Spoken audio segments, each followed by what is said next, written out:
Now, I'm not really one to overreact over the first 2 to 3 weeks of the NBA season, but I feel like I must say, over these last 3 weeks, I can almost guarantee that the Oklahoma City Thunder will be a playoff team. For the longest time on this channel, I've made a lot of OKC videos, and y'all showed a lot of love to them. Hopefully, y'all showed love to this one. But I've always been like, I don't want to say a fan, but I've always rooted for this team from afar because they just have so many things that I like. And going into the season, it was the same thing. They have Shai, who I've always felt like was a top guy in this league. I've been saying it since 2021, before people really wasn't watching Oklahoma City Thunder. I was saying he was a top 15 level guy. They got J-Dub, who y'all know was my guy coming out of his draft class. Also, Chet was my guy coming out of draft class. Then they even got Josh Giddey, who I made multiple videos about. This team has always been a team that I kind of like. I just wouldn't call myself a fan, but I like the team. And off these first couple weeks, man, I am completely moved. They will be a locked playing team. They're not going to be a play-in. I believe in my Western Conference standings video, I had them as a playing team. They will not be that. They will be a locked play-in, a playoff team. Of course, when you talk about the Oklahoma City Thunder, you have to start off with Shai Gilgeous-Alexander because he is the MVP level talent. Listen, coming out of the draft, I knew Shai was going to be very good. Even in his second year with OKC, when he didn't have Chris Paul, I knew he was going to be very good. I did not see ever in life, I never seen him being an MVP candidate, and he is that. And I feel like each year he's getting better, and that's crazy because for the last 3 years, basically, he's been a top guy in this league. But coming off of last year, where he was just an MVP candidate, I believe a first-team All-NBA guy, he has gotten better, and I don't know how.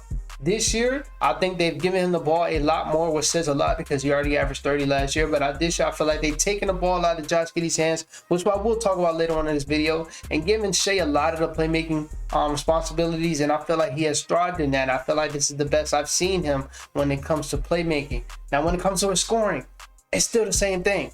It's still one of the best 3-level scorers in this league, one of the most unguardable guys in this league. And the crazy thing is, nothing really changed. He is still the slow, methodical player. It's just a player that you just really don't have anything to stop. The closest player I've seen stop him was Herb Jones. Herb Jones had him locked up. But then I've seen him dog Jaden McDaniels. So like, bro, he's really a player that really cannot be stopped. And I feel like on defense, he's been more locked in. I've always felt like Shai's defense was pretty much overrated because he gets the steals. But no, this year he's actually guarding way better when it comes to one-on-one defense. And that's something that you will want from your star player, to play on both sides and being a huge example on both sides. And I feel like he's doing that. I feel like as a leader, the interviews that I watched, even the Slammer interview that I watched, he's becoming a better leader. I feel like as a team, they just have this odd chemistry and it works. So having Shai as the top guy, that's just the perfect guy to have for this team. So the number 2 guy is Chet, obviously, but I kind of want to talk about J-Dub first because I feel like J-Dub is my favorite on the team. J-Dub, the improvements is glaring, bro. Not glaring. I feel like it's a bad word. He's made major improvements this year, though. Like, major improvements. The mid-range game is like, you can tell all he did this offseason was watch Shai highlights because he's starting to look like Shai. And if you have 2 Shais, that is fucking scary because he is looking exactly like Shai when it comes to being in the mid-range. Around the rim, he's always going to be good. I feel like the 3-point shot has been better. I didn't say that was Shai, but his 3-point shot has also been better. I feel like that's been better, but in the mid-range, in that level of the game, he has been fucking amazing. It was a time, I believe it was in the 4th quarter. On Saturday, they played the Warriors, I believe, when Chet went crazy, went bonkers. Shai was on the bench. J-Dub went off for 12 straight. Just dominating, dogging Wiggins guys. He was dogging Wiggins, dogging Kuminga, Gary Payne. He was dogging all of them.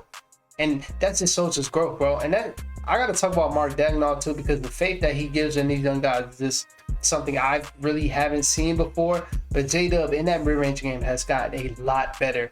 And I think this dude's a star. Like, he's going to be a star. Like I told y'all, I believe, I don't know what video it was. I know it was within the last month, but I feel like if he goes to any other team, he will be a star guard. I think he's a point guard or a combo 2 guard, whatever, but I think he could be a point guard. I think he's going to be a star guard, and I think him and Shai are the future backcourt. And we will also talk about why I don't have Josh Giddey there. But Jalen Williams has been amazing. To talk about Lu Dort, he's been better than I thought. I'm not gonna lie. I thought he was gonna be the odd man out. And I still think down the line, when they really want to take this shit super serious, he has to go, because I don't really know if I can trust him as the number 3 guy. But this year he's been really good. He's been shooting it very well. He's been shot creating, which he did a lot in college. I can't forget if it was Arizona State. It was something state. But I watched Lu Dort a lot in college, and he was a bucket in college. Same thing with Jaden McDaniels. They just did it backwards coming into the NBA. They became a defensive guy, then turned into the offensive guy that they once were. I don't know what it is, but he's always been capable of getting his own bucket, and he's doing that a lot more this year. Defense, I don't want to say it's fell off, but it hasn't really stuck out like he usually do. Like, you can watch the game and be like, yeah, Lu Dort is locking. It hasn't really stuck out like that. But you already know he's still going to be a good defender. So shout out to Lu Dort. Now it's time to talk about that man, Chet Holmgren. Listen, I just want to start out by saying this. If you don't have Chet as your rookie of the year, you're either a Wemby Glazer or you're just a Chet hater. At this moment, I don't want to say it's not close, but I don't think there's a single argument for Wemby to be over Chet. Listen, Chet this year, like I said in the previous video, I believe it was like a two-week old video. I don't know what video it was, but I know I said it in this video. Even me, I forgot how good of an offensive player Chet was because he played inside of a system in Gonzaga.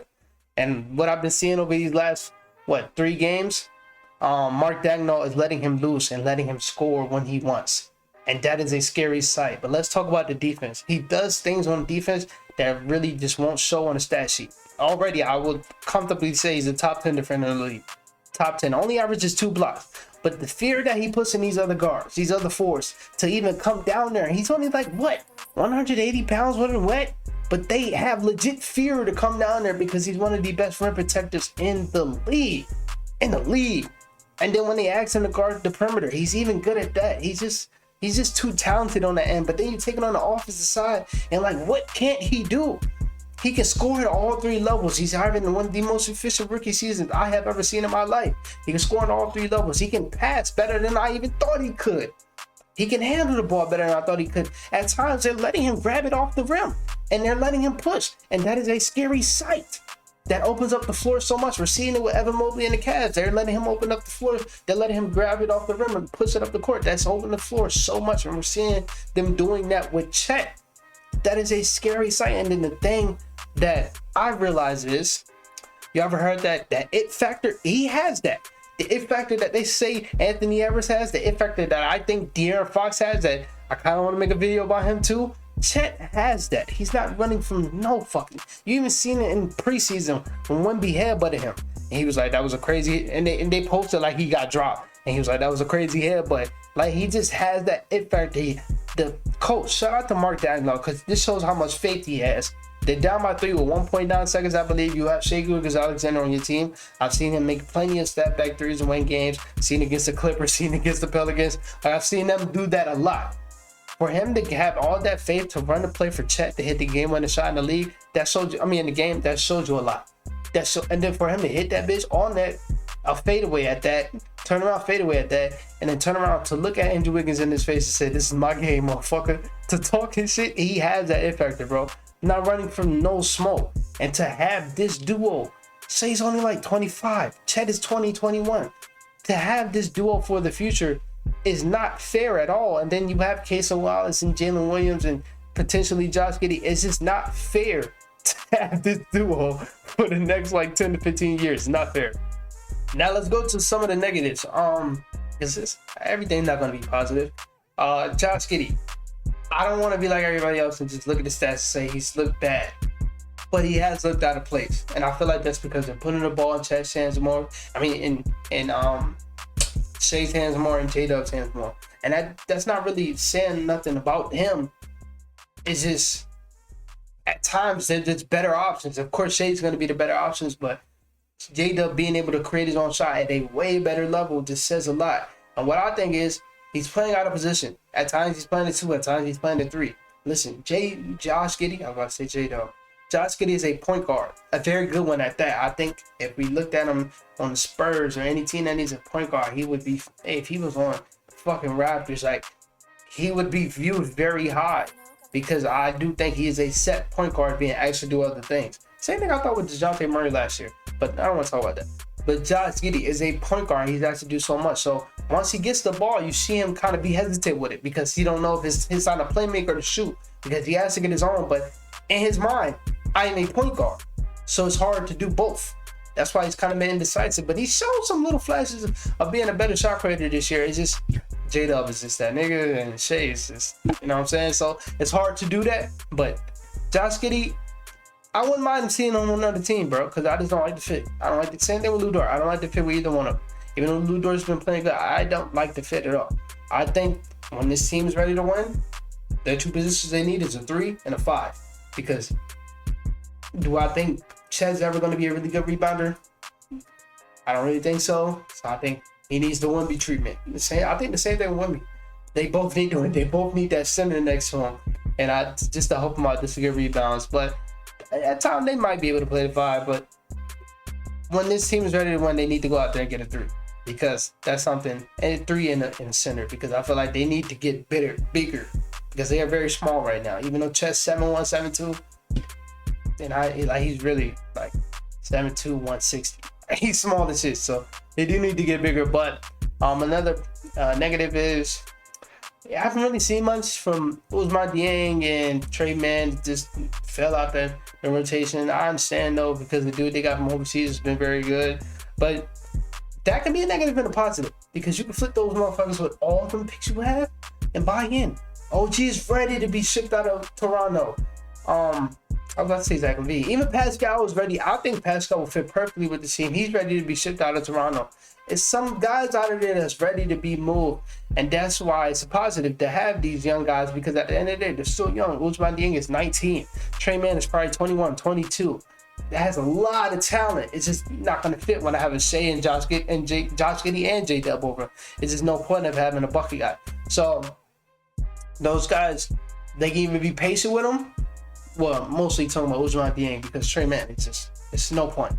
Or they're going to trade him and get better and buy all the way in, which I think they should do. Because listen, the only team that like really looks like they're above everybody is the Nuggets when they're fully healthy.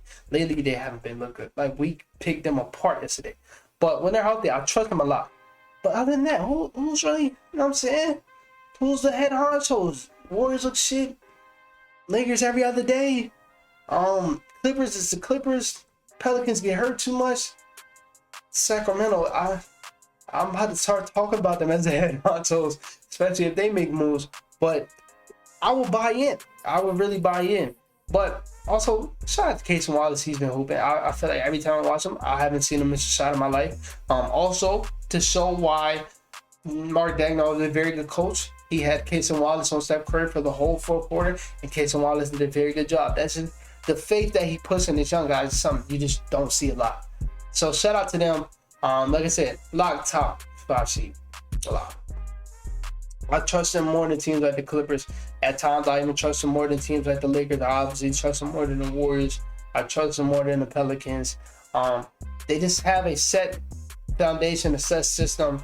They actually look like they love playing with each other. I see all their locker room videos, pictures, everything. They love to play. It's a very well-knit group. So I trust that over any other team other than the Nuggets, for real. Beyond the Suns and the Suns. I forgot to talk about the Suns, but yeah, Thunder are very nice. I don't want to make this video any longer than it has to be. The Thunder are very nice. I'm gonna be back later on with a De'Aaron video. Got a lot of things to say about De'Aaron, a lot. So I'll talk to y'all later. Peace out.